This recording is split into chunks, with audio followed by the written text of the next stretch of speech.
گشنگی و تشنگی مجبورم کرد حضوبی سگم میکشه گلم موسر سبیرت میکنه اهل خونه سر نکنم گفتم مسکوه ده تبابت گیرم نشد روی کردم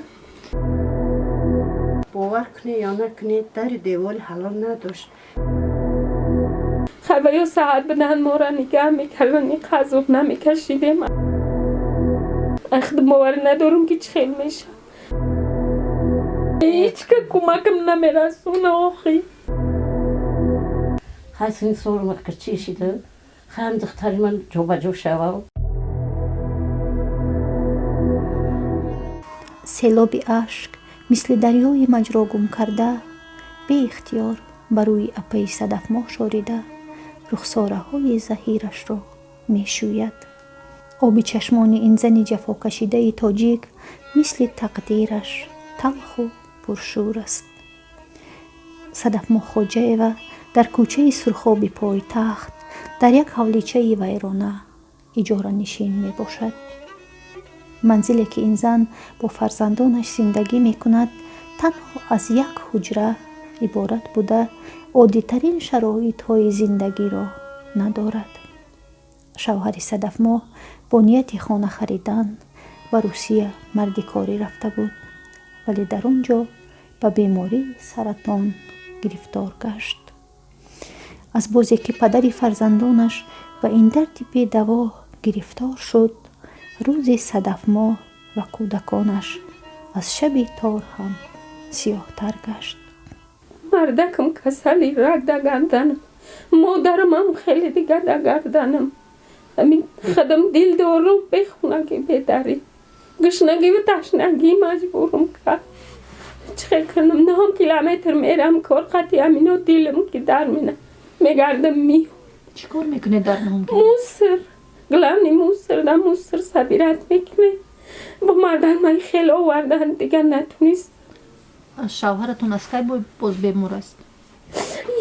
1.5 سال شد. چی بیماری داره؟ بیماری رگ گرودی گرلا سرطان دیاگنوز شم خیلی موندگیه طبابت گرفتن در اونجا؟ مسکوه ده طبابت گیرم نشد روی کردم گرجدن این که نبود و مثال مهاجر بود؟ مهاجر خبه یا ساعت بدن ما را نگه میکردن این قذوب نمیکشیدیم ای باری که مثال و یا خیلی من حضوبی سگه میکشه ده کودکم قدی پیشتر در کجا زندگی میکردی؟ همینجا زندگی کردم نو کوچه دیگرینده یعنی اجاره نشین بودید از فقط اول؟ اجاره شینم همسویم همه میدنن که من چه خیلی زندگی کردم چه خیلی زندگی دارم به همین مجبور شدم که مراجعت کنم منم دل دارم اخد باور ندارم که چه خیلی میشه دیگه شب سحر ده کودکم در دری مردم اینم 300 سومن میسپرم 300 سومن چایی 600 سوم برای یک خونه چی؟ یک خونه چی؟ این همه خونه با بیرون کرده است. بعد مبلغ اجاره رو چقدر پرداخت میکنید؟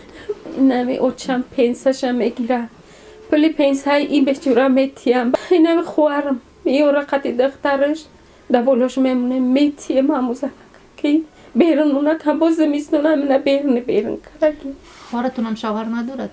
خواهم شوهر 3 سال شد برداشت آخه زندگی مجبور شدم که مش مادم مراجعت کنم. این زمان شوهرتون در کجاست؟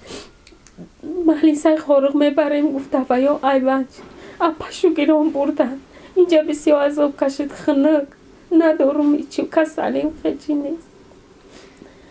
امکانیت طبابت کردن داره؟ آخه نمیتونم طبابت کردم بلکی ندارم اپیرسه گفتن آخه هیچ دزوم نمیرسه که من باید بکنم مخرج کنم. یعنی مبلغ ندارید برای جراحی؟ برای جراحی نه مبلغ دارم نه او جراح هم میارم در که جا میمونم نگه مینم. فرزندانتون مکتب میخونند؟ مکتب میخونند دخترچه کلونیم صنف 10 مای 10 کم صنف 6 سر لباس مکتبی دفتر دیگر چیز ضرورت چقدر قرض دار قرض این همه قرض رفته اومده سیاد با مای دهکیم یک سپاشگر دکز میپوشد. شما باور نمیکنی که من در چه حالمو.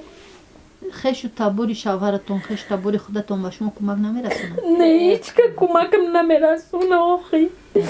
فقط کمک نمی مادری در مندم پیسش نمی خوارکم که قطعی همی دخترک میتوان. اپای صدف ماه با 2 فرزند در این خانچه 3 متره همراه اپای شوهر مرده و جیانک یتیم و مادری پیرش زندگی می کند. قبلا او با اپا و جیانش در پرتوگاه کار کرده زندگیش را پیش می برد. ولی بعدی به کسلی دل گرفتار شدن نه همیشه به کار برآمده می تواند. کلپن‌های دل صدف ماه محکمند و اکثر وقت بیماریش خروج کرده هفته ها در روی بستری بیماری می خوابد.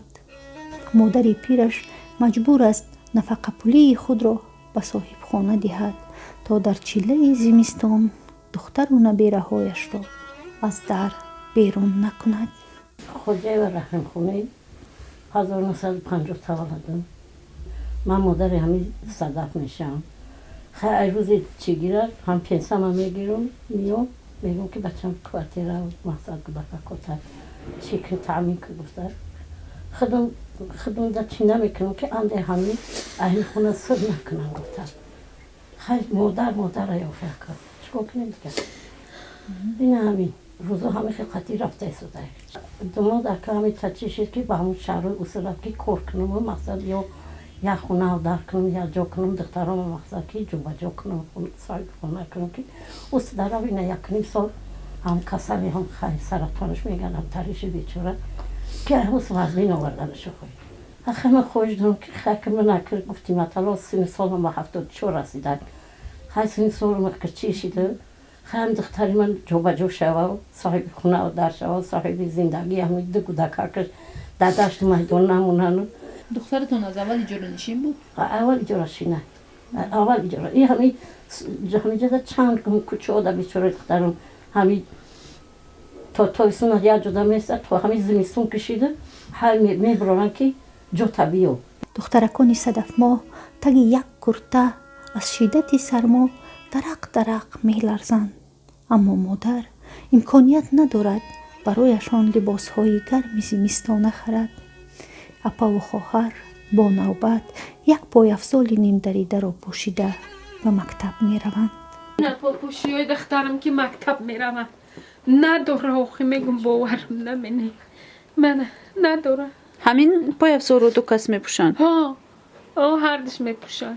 اینو هر دوش یک تاش سرخون یک تاش جبهتخون چه؟ ابیتی وایش سحری وایش می پوشن ابیتی اینش. این همین احوال زندگی دور. من عویز و شهربانو همسایه‌شون این زنک رسی رفت مرده بر اینا آوردن. کلپانی دل محکم شدگی بود. دلم هم سوخت اینده. شوش من کسل رک مثلا 2 کودک کتی موندگی من اول خانه در نمی من بینی این خانه خودشون نه؟ این خانه خودشون نه بیچاره کوارتیره دمشنه یا چه پی به کمرهش من اومده در بارش یا بیاردم کنن خی من اولش من همین حال بیچاره حالش من زیق میشم باور کنی من مثال ویا میشونه میکنم خواهر من وقتش در بیزنسمن بود گذشت دستگیری میکردن نگاه میکردن دکانش بی حاجی تو ویا هم گذشت. با سبب بی نهایت خنک بودن منزل اجاره شان و نبودن یگان شرایط زندگی خیش و تبارش مجبور شدند شوهر بیمار صدف ماه را به خانه خودشان برند. فرزندانش به این دوری تاب نآورده پیوسته آبی دیده می ریختند. با دیدن آبی چشمان دخترکانش دل این زن بیمار خون می شد. پشقتی دودرش گیرون مردک ما بردن ایروی چی؟ ایروی به جویی ایروی وزبین بدنش ایروی که مبلغ نداشتم و ویلی چه نکنم بی خونه و بی درم دخترمو شب روز گریه میکنن که پدرمو او چه پدرمو خونه و در ندارم که من بگیرم خودم نگه کنم مزنم. و بسیار میخواست همسر بیمارش را به خانه خودش آورده نگاه بین کند و قرض خود را همچون زن اجرا نماید. ولی بدبختانه ҳамагӣ як рӯз пеш аз пахши барномаи мо шавҳари Садафмоҳ Хоҷаева аз касалии саратон аз олам даргузашт. имрӯз ин зани шавҳармурда бо фарзандони ятим ва модари пиру апаи бевазнаш дар чорсуи зиндагӣ танҳову бемуттако мондааст. умедворем ки муштариёни сомонаи оила нисбати тақдири ин зани бехонумони тоҷик бетараф намонда ба фарзандони ятими Садафмоҳ Хоҷаева дасти ёрӣ дароз мекунанд.